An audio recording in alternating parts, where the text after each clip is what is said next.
Roughly half of the nitrogen atoms currently inside your body were manufactured in a factory. To understand why, we have to look back to the late 1800s. The global population was rising fast, and scientists realized a crisis was approaching. Agriculture relied heavily on naturally occurring nitrogen fertilizers, like South American bird guano, to grow crops. But those natural deposits were rapidly running out. This diagram illustrates the cruel irony of the situation. The atmosphere we breathe is 80% nitrogen, but in the air, nitrogen atoms are locked together by a rigid triple bond.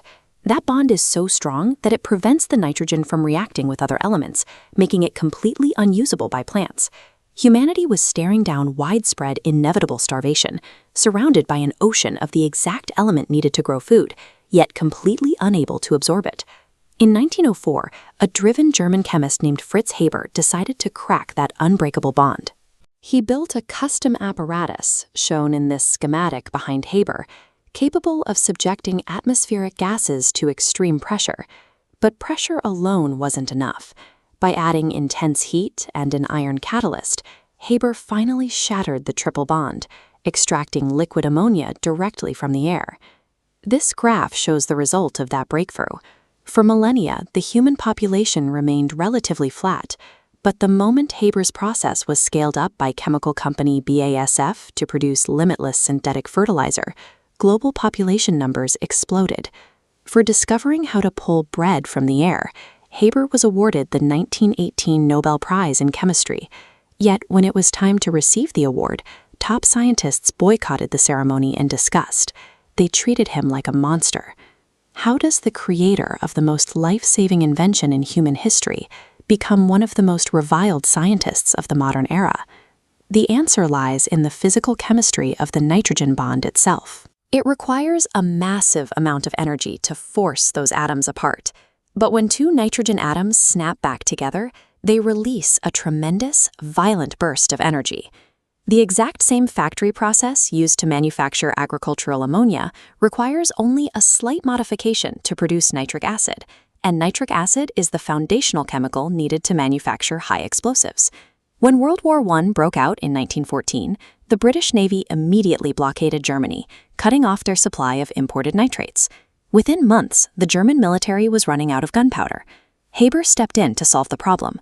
He oversaw the rapid conversion of his fertilizer plants into munitions factories. Instead of growing crops, these facilities provided the German army with a continuous, limitless supply of explosives, keeping the war raging for years longer than it otherwise would have. The chemical reaction that pulled bread from the air had seamlessly mutated into a process for pulling bombs from the air. Haber was a fierce, uncompromising patriot. He wanted to use his scientific expertise to break the bloody, entrenched stalemate of the front lines. He took personal command of a new weapons program. In April 1915, at the Second Battle of Ypres, he supervised the release of 150 tons of chlorine gas. It was heavier than air, sinking directly into the Allied trenches and suffocating thousands of soldiers. The international community was horrified. So was Haber's wife, Clara Immerwahr.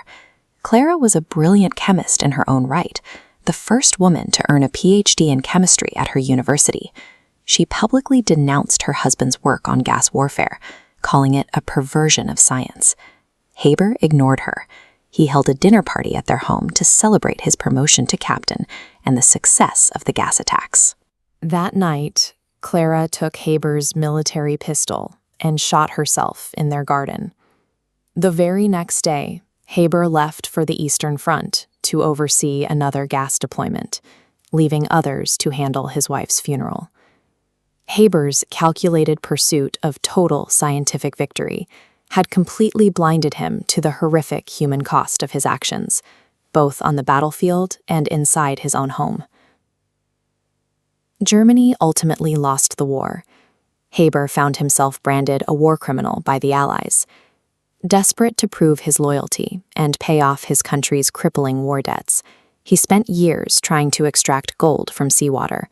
The scheme was a complete failure. Then came 1933. The Nazi Party seized power and immediately implemented laws barring Jewish citizens from holding civil service and academic positions. Fritz Haber was Jewish by birth. Despite his rabid patriotism, his vital military service, and his Nobel Prize, he was stripped of his academic directorship and forced to flee the country. The nation he had sacrificed his morality to protect had simply discarded him.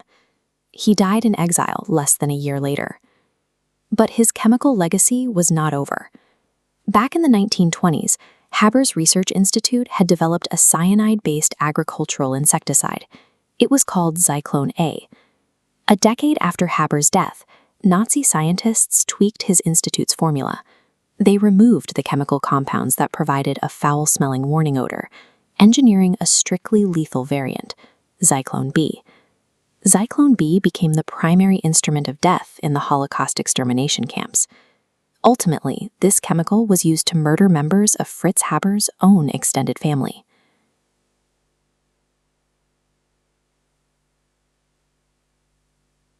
"4 billion people are alive today because of Haber's genius, but his life leaves us with a haunting reality. Science is entirely neutral. It simply answers the questions we ask of it. The morality of what we do with those answers is left entirely up to us."